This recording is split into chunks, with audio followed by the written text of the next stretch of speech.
¿Qué tal chicos? ¿Cómo están? Estamos de nuevo en una clase virtual más para aprender acerca de el gran amor que Dios nos tiene para nosotros, ¿sí? Y vamos a comenzar esta clase justamente comenzando con una nueva unidad, ¿sí? Que se titula Conoce al gran legislador.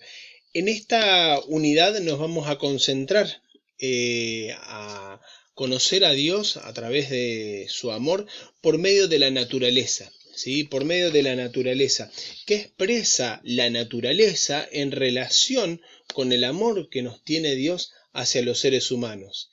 Y vamos a conocer también las maravillas que están en la naturaleza y que Dios nos ha dejado para que nosotros podamos conocerlo más a Él. Entonces conoce al gran legislador, ¿sí?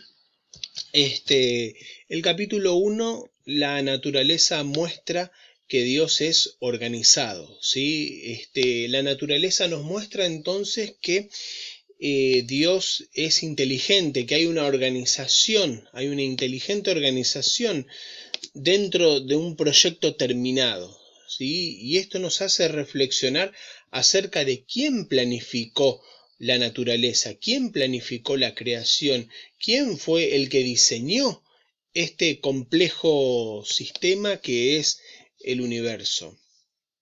Entonces comenzamos diciendo que con solo ver la naturaleza, ¿sí? Con solo ver la misma naturaleza, los ecosistemas, los seres vivos, hay un orden por detrás, hay un diseño inteligente, ¿sí? Y esto tiene que ver con la palabra ley, ¿sí? Que estábamos viendo en la unidad pasada. La palabra ley entonces tiene varios sinónimos, como regla, mandamiento, obligación, norma, ¿sí? Etimológicamente, la palabra ley viene de la raíz ordo, que de allí también viene la palabra orden, ¿sí? Así que ley se puede decir también, otro sinónimo para ley es orden, ¿sí? Entonces, en lo que se refiere a Dios, ¿sí? Las leyes no poseen otro sentido que mantener una coherencia y el orden dentro de lo que es la naturaleza. Entonces, la naturaleza está regida por un cierto orden, está regida por leyes que a su vez son, eh, es orden, ¿sí? Entonces, en la naturaleza hay orden. Las reglas divinas también existen para el beneficio y el bienestar de todos, ¿sí? Cuando uno establece reglas, cuando uno establece una ley, quiere establecer un cierto orden, quiere encuadrar una situación. Ahora, Dios no crea las leyes porque necesite poder, o porque necesite poder, necesite resaltar. Nosotros somos seres dependientes de su poder y somos los más perjudicados cuando nos salimos fuera de ese orden que es divinamente establecido. Hay un texto de la Biblia, ¿sí? Que dice allí, Salmo capítulo 19, versículos 1 al 4. La Biblia dice que los cielos y la naturaleza cuentan la gloria de Dios.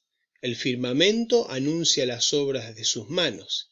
Es decir, los cielos nos cuentan, nos dicen el poder de Dios, ¿sí? La naturaleza en cierta manera nos revela el poder y la gloria de Dios. Entonces, Platón decía también que Dios en verdad geometriza, ¿sí? Queriendo decir que hay un diseño detrás de todo esto, un diseño inteligente, un diseño pensado, premeditado. Ahora bien, muchos científicos también creyeron y aún creen en un Dios diseñador, ¿sí? Nosotros podemos pensar en científicos, algunos sí, no creen en un Dios diseñador, ¿sí? Pero hay otros que sí creen que detrás de todo esta naturaleza, este ecosistema, hay un diseño inteligente y hay un Dios que creó todo esto. Muchos científicos como Albert Einstein y Stephen Hawking, si bien no afirman que Dios existe, pero tampoco admiten que hay pruebas suficientes para negar la inexistencia de Dios también. Incluso Albert Einstein dijo, Dios no juega a los dados, ¿sí? Por otro lado, también hay publicaciones como la revista Times o Newsweek que publicaron artículos de tapa que afirmaban que la ciencia se estaba encontrando de alguna manera con Dios. Y por otro lado, hubo y hay científicos que creyeron en Dios, como Newton, Copérnico, Descartes, en fin. Hoy en día también hay científicos que creen en Dios.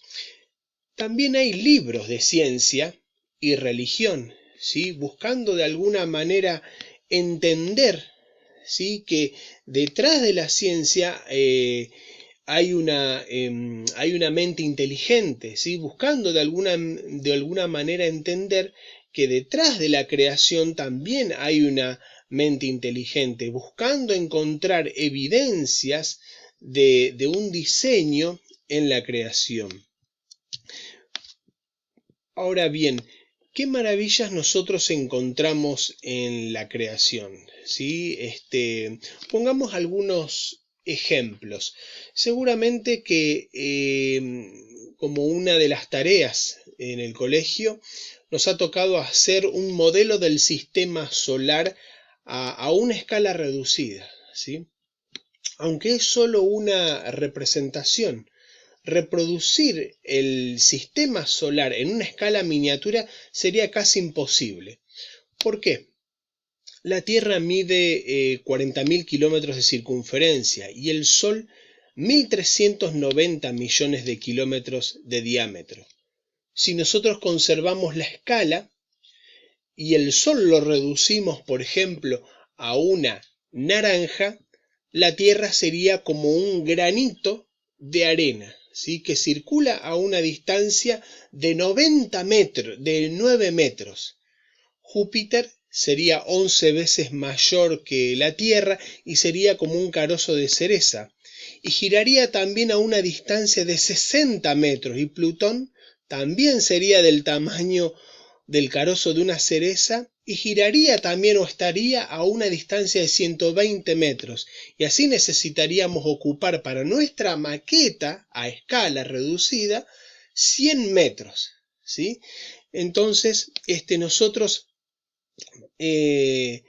tenemos que pensar que realmente hay maravillas de la creación de Dios que a veces son difíciles de representarlas con nuestras medidas. Por ejemplo, si consideramos que cada estrella es un sol menor y que posee planetas alrededor de sí mismo, nos pusimos a pensar cuántos sistemas solares habría en el universo. Solo en nuestra galaxia se estima que serían 200 millones, ¿sí?, de sistemas solares. En el universo serían 100.000 millones de galaxias. Entonces, 200.000 millones son el número de sistemas solares que hay en nuestra Vía Láctea y 100.000 millones son el número de galaxias que hay en el universo. Pensemos entonces cuántas estrellas habría, ¿sí? Imposible quizás de calcular. Entonces, 200.000 millones por 100 millones de veces es el número de sistemas solares del universo, ¿sí? Es imposible calcular la cantidad de estrellas. Por otro lado también, para poder comprender en cierta manera la dimensión del universo, existe una distancia muy grande entre las estrellas. La estrella más cercana al Sol se llama Alfa Centauro. Si en una miniatura del universo el Sol es una naranja, ¿sí?, situada en La Paz, Bolivia, ¿sí?, en la ciudad de La Paz, Bolivia, Alfa Centauro sería otra naranja, ¿sí?, ubicada en Guayaquil, ¿sí?, en Ecuador. Entonces, esa distancia habría entre estos dos astros, ¿sí? Por eso el salmista David dice: cuando veo tus cielos, obra de tus dedos, la luna y las estrellas que tú formaste, digo, ¿qué es el hombre para que tengas de él memoria, y el hijo del hombre para que lo visites? David se preguntaba eso al ver la inmensidad del cielo, ¿sí?, y que nuestra tierra podría llegar a ser un granito de arena. Dice David: ¿y qué es el hombre para que te acuerdes de él? ¿Sí? A pesar de eso, Cristo vino a la tierra para morir por cada uno de nosotros, ¿sí?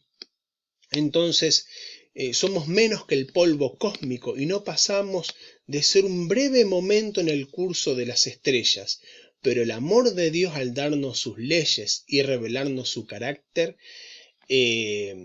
hace de nosotros mucho más de lo que naturalmente somos. Entonces nos convierte en hijos del Altísimo, ¿sí? Decíamos entonces que en el universo hay orden y precisión, ¿sí? Y para dirigir todo el universo, el Creador estableció leyes que funcionan con una precisión matemática. Entonces el Creador estableció estas leyes con precisión matemática. Si la Tierra estuviera unos pocos kilómetros más cerca del Sol, moriríamos probablemente quemados, ¿sí? O si estuviera unos pocos kilómetros lejos del Sol, moriríamos también congelados. Entonces hay una precisión en donde está ubicada la Tierra, en relación con el Sol, ¿sí?, en relación con la distancia en el Sol. Unos pocos kilómetros de esa ubicación, moriríamos quemados o congelados. El mismo orden entonces se observa en los cometas que siguen su curso, ¿sí?, sin chocar con la Tierra, y en los satélites naturales que nos indican la organización de Dios y la perfecta armonía. Otro ejemplo entonces de perfección divina y armonía lo encontramos en un hormiguero, ¿sí?, o en una colmena de abejas, por ejemplo. Entonces, todo funciona a la perfección hasta que notamos la mano del hombre que interfiere en el sistema divino, en este sistema que Dios ha creado. ¿De qué manera? Una, al traer al mundo el pecado, que causó enfermedad, muerte en toda la naturaleza, de modo que las plantas comenzaron a producir espina y las hojas cayeron de los árboles, ¿sí? Y por otro lado, por ir en contra de las leyes del Creador, estableciendo una nueva manera de vivir que va en contra del orden establecido por Dios y sus leyes.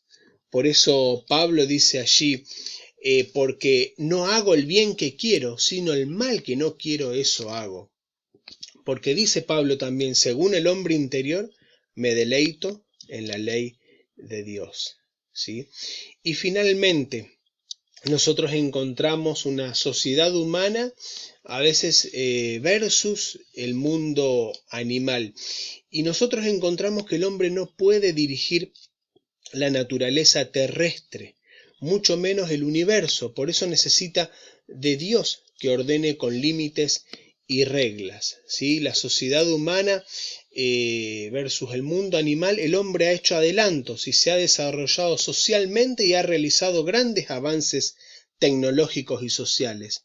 También ha fabricado armas que sirven para la destrucción y ha intervenido en la naturaleza, incluso cambiando el clima, ¿sí?